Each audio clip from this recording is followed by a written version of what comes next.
सरस्वती जी का एक नाम शारदा है। क्या नाम है? जम के बोलिए जरा। शारदा। ये शारदा नाम कहां से पड़ गया? सरस्वती माता को शारदा नाम किसने दिया था? भाई नामकरण होता है तो हमारे यहाँ तो आज भी नियम है हमारा, ये बुआ कोई नाम बताती है, मामा जी कोई नाम बताते हैं और दादाजी कुछ बोलते हैं। कोई बोलेगा टिक्कू, कोई बोलेगा पिक्कू, कोई बोलेगा कुछ, सबके नाम अपने अपने रहते हैं। कोई प्रेम से क्या बोलता है। तो सरस्वती का शारदा नाम किसने प्रदान किया था? माता सरस्वती को शारदा संबोधन किसने दिया था? माता सरस्वती को शारदा का संबोधन किस समय पर प्रदान किया गया था?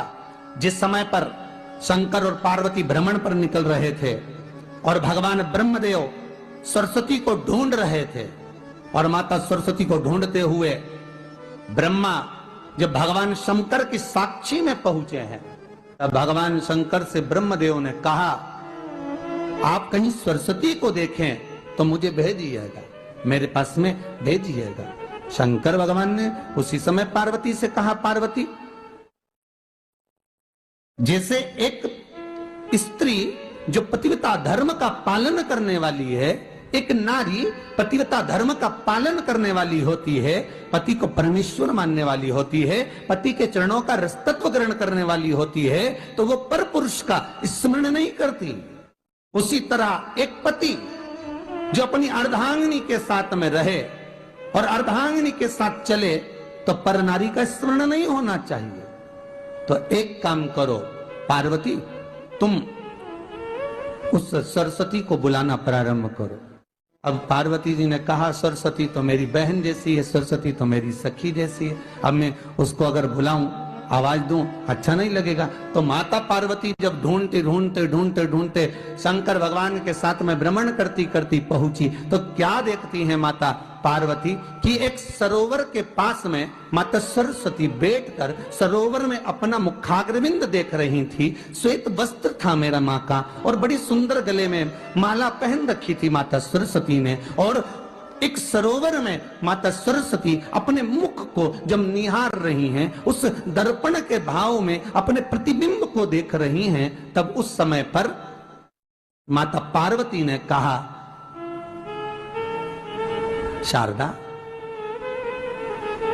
सरस्वती को लगा कि मेरा संबोधन ये किसने कहा।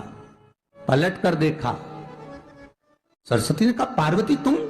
हाँ, मैंने तेरा जो दर्पण में प्रतिबिंब देखा है, तेरा स्वरूप देखा, पर तू इतनी सुंदर है, इतनी सुंदर है, पर तेरा जल में जो स्वरूप देखा ना, वो नीला दिखाई दिया, थोड़ा सा श्याम दिखाई दिया, इसलिए मैंने तुझे शारदा कह दिया। आज भी हमारे मध्य प्रदेश के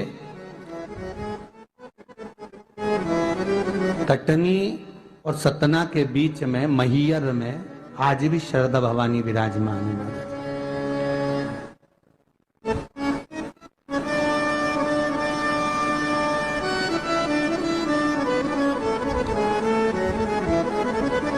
धार जिले में जाएंगे तो बाग क्षेत्र में मां बागेश्वरी, मां शारदा आज भी विराजमान।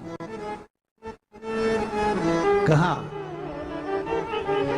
सरस्वती जी पूछी, पार्वती तुमने मेरे को शारदा क्यों कहा? क्योंकि तेरा जो प्रतिबिंब था वो श्याम नजर आ रहा था मुझे।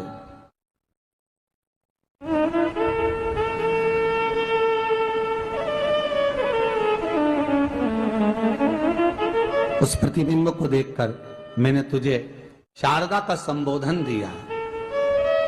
तुम्हें ब्रह्मा जी बुला रहे हैं। सरस्वती ने कहा, पार्वती मैया, दीदी, आपने मुझे जो नाम दिया है, जगत के लोग, संसार के लोग मुझे इस नाम से जब पुकारेंगे तो ये शारदा, ये सरस्वती स्वयं उसके कंठ पर, उसके मस्तिष्क पर सदा विराजमान रहेगी, ये शारदा बनकर। इसलिए हमारे स्कूलों में, हमारे काव्य ग्रंथों में, हमारे जो कविगण रात्रि को जो काव्य पाठ करते हैं, कविता का स्मरण करते हैं, वो सरस्वती की वंदना नहीं करते, हे शारदे मां, शारदा की वंदना करते।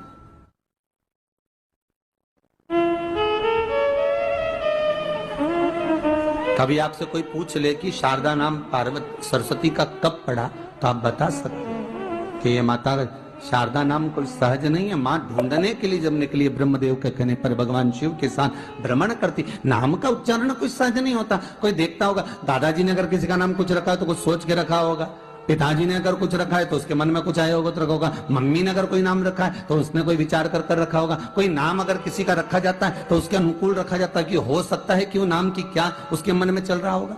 तो शारदा का संबोधन कोई सहज नहीं है। माता सरस्वती का एक नाम शारदा हुआ, इसलिए संबोधन में सरस्वती कम शारदे मां ज्यादा बोला जाता है। आप कब्द पाठ कर लो, नाम जाप कर लो, स्मरण कर लो।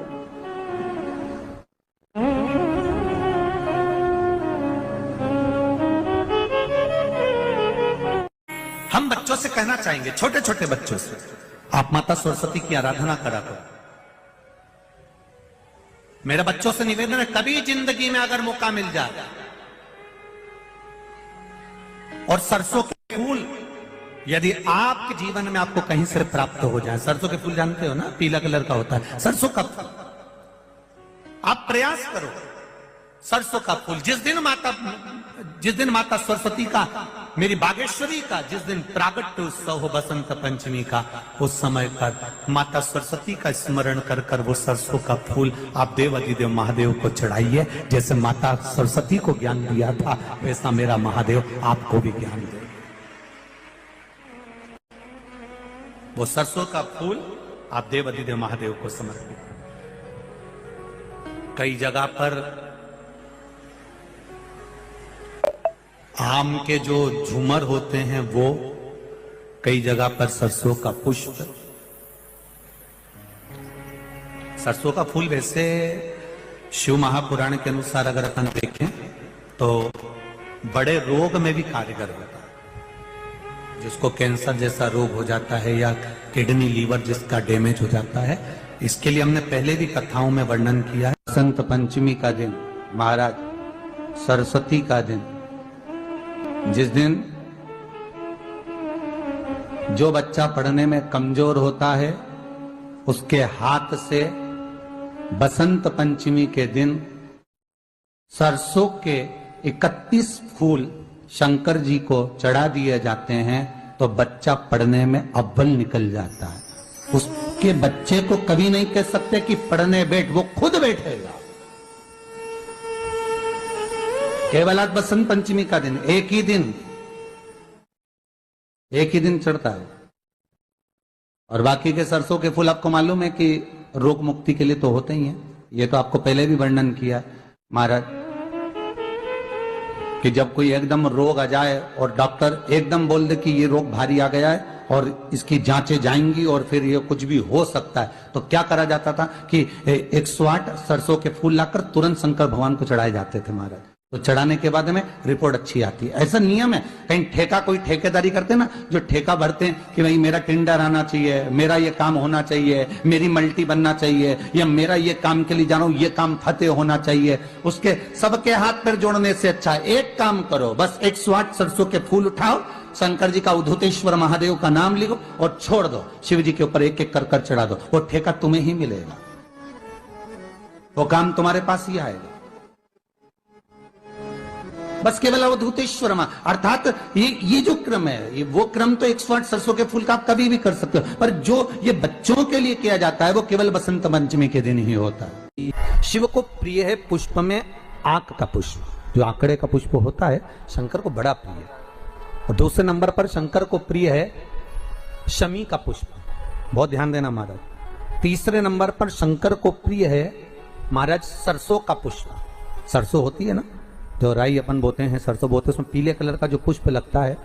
हमारा तो निवेदन रहता है जब तक सरसों आए तो प्रयास करा करो कि सरसों के 108 पुष्प शंकर भगवान पर चढ़ाना प्रारंभ कर दो। महाराज ये पक्का है कि वर्ष भर कोई बड़ी बीमारी आपको घेर नहीं सकती अगर सरसों के फूल शिव को चढ़ रहे हैं तो। और प्रयास करना कि सरसों का जो पुष्प होता है, सरसों का जो फूल होता है महाराज, अगर कोई व्यक्ति को किडनी या लीवर से जुड़ी हुई कोई तकलीफ होती है या किसी व्यक्ति का एक्सीडेंट हो गया होता है और उसका कोई अंग रह गया हो, कोई शरीर का कोई भाग रह गया और वो काम नहीं कर रहा हो, जैसे किसी के पांव रह जाते हैं एक्सीडेंट के बाद, किसी का हाथ रह जाता है, या कोई अंग काम नहीं कर रहा हो, वहां ब्लड पहुंच नहीं रहा हो, वो जगह एकदम सुन्न हो गई हो, खाली पड़ गई हो, तो उसके लिए शिव महापुराण की कथा कहती है कि सरसों के पुष्प 11 शंकर जी के राइट भाग में, जहां शिव जी के गण दरवाजे के द्वारपाल मणिभद्र जिस जगह पर निवास करते हैं, कौन निवास करते हैं? मणिभद्र। शंकर जी के दरवाजे के द्वारपाल हैं मणिभद्र जी, तो मणिभद्र दरवाजे के द्वारपाल में राइट भाग में मणिभद्र जी विराजते हैं। मतलब राइट भाग कौन सा हुआ? जब आप मंदिर से बाहर निकलेंगे तो राइट भाग, मंदिर में प्रवेश करेंगे जब राइट नहीं होना चाहिए, आप मंदिर से जब जाएं तो राइट भाग। मतलब आप मंदिर से राइट से जाएंगे तो शंकर जी का भी राइट हो जाएगा, क्योंकि शिव जी ऐसे बैठे हैं तो शंकर जी का भी राइट हो गया, देवता उनका भी राइट हो गया, तो राइट भाग सीधा हाथ मणिभद्र जी का स्थान। 11 सरसों के पुष्प मणिभद्र के उस द्वार पर आप रख दीजिए, और मणिभद्र के द्वार पर रखकर अंदर जाकर 108 वापिस जब आप बाहर निकल रहे हैं, ये पुष्प आप रखने के बाद एक बार बाहर जाएंगे, फिर वापिस आएंगे मणिभद्र के रखने के बाद, और अंदर जाकर 108 सरसों के पुष्प शंकर को समर्पित करेंगे महाराज। उस सरसों के पुष्प जो शिव जी को आप समर्पित कर रहे हैं उसको वापिस लेकर आएंगे, श्री शिवाय नमस्तुभ्यम बोलकर उस सरसों के पुष्प को महाराज सरसों के तेल की बोतल में उसको प्रदोष काल में उस तेल को वापस ले जाकर चढ़ा दीजिए शिव जी को, उसको वापस लेकर आ जाइए। उस तेल का प्रयोग आप नाभि में डालिए, और जो शरीर काम नहीं कर रहा उस स्थान पर कम से कम 15 दिन 20 दिन तक उसकी मालिश करना प्रारंभ करिए। बाबा चाहेगा तो चलाने का प्रयास कर देगा और वो अंग वो शरीर काम करने लगेगा। मणिभद्र का स्मरण, श्री शिवाय नमस्तुभ्यम, सब बोलिए एक बार जमकर, श्री, अरे पहले बोल दिया, हमारे साथ तो बोलो, श्री शिवाय नमस्तुभ्यम। भगवान शिव के मंत्र का स्मरण कर कर करते सरसों का जो पुष्प है उसमें आनंद की अनुभूति है, आनंद के लिए